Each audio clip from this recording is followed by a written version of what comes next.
The Presidency spokesperson Vincent Magwenya says a report on Russian cargo ship Lady R's docking in South Africa has been handed to President Cyril Ramaphosa. It comes after the U.S. ambassador to South Africa accused the country of supplying arms to Moscow. Organization Undoing Tax Abuse CEO Wayne Duvenage joins us for more on the story. Wayne, good evening to you. Thanks for your time tonight.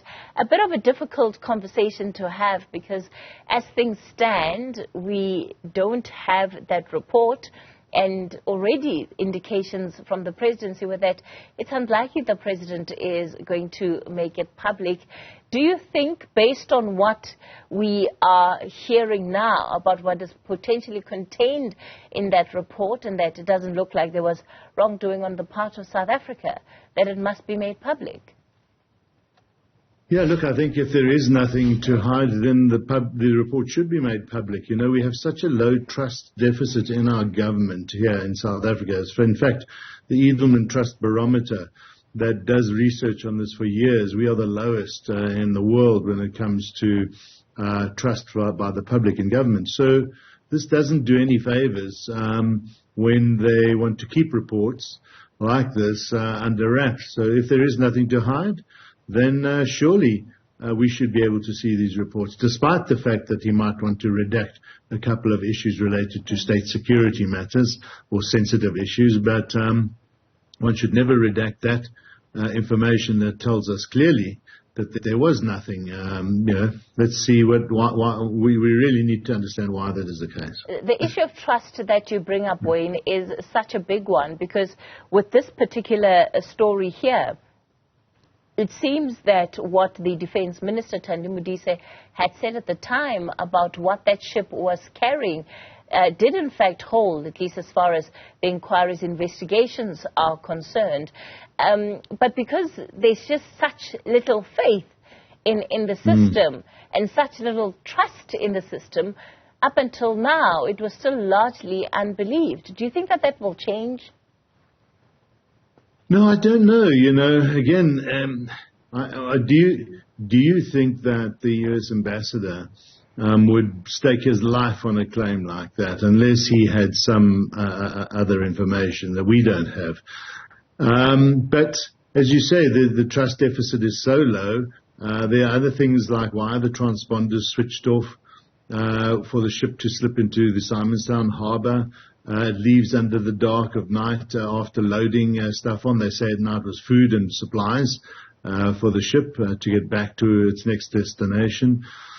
Yeah, all we want is transparency. You always say that transparency is the enemy of corruption.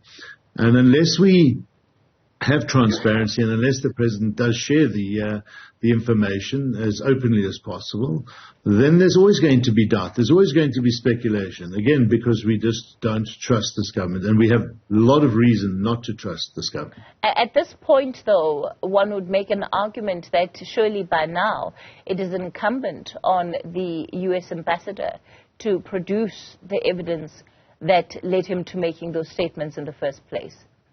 Yeah, no, absolutely. You know, he stated his life on it, so one would imagine that he had some information, whether he can share that or not.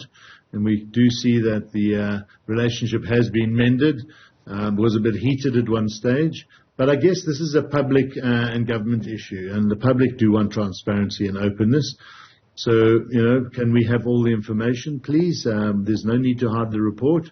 Or not disclose the report if there's nothing to hide. So let's see the information, and that's the only way I think government gets the trust of its people back on side. If it doesn't, we'll speculate. And precisely because the announcement by the U.S. ambassador was not inconsequential.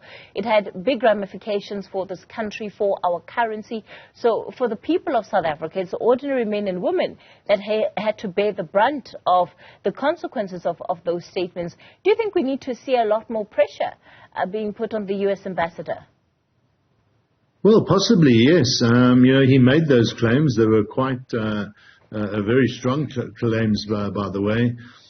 Claims that, as you say, impacts on the rand exchange rate, impacts on relationships, diplomacy, issues come to the fore. So what we need is for him to explain why he felt so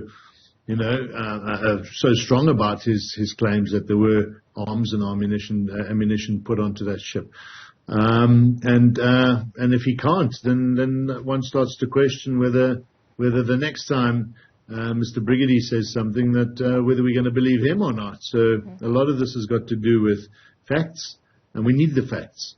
And unless we get the facts and the information and the clarity, we're just going to continuously speculate and not believe anybody, quite frankly.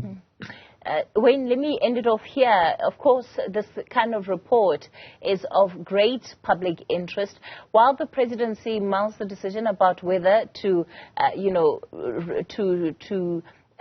make at least redacted parts of that report public, if they don't, would an entity like OUTA approach, the courts under the Public Access to Information Act? Possibly, if we have reason to believe that there is something missing, that there is more information that we should have access to, then we would contemplate that. We've got to pick our fights and our challenges very carefully. They need to make sense. It's a very costly exercise as well. And we're very, very busy. Corruption doesn't rest at all. Corruption is as rife as it ever has been. And we just can't get to all our cases and matters. So we will contemplate the Public Access to Information Act applications on this matter if we believe there is something that we need to drive in this issue. All right, Wayne, we'll leave it there for tonight. Wayne Duvenage is the OUTA CEO.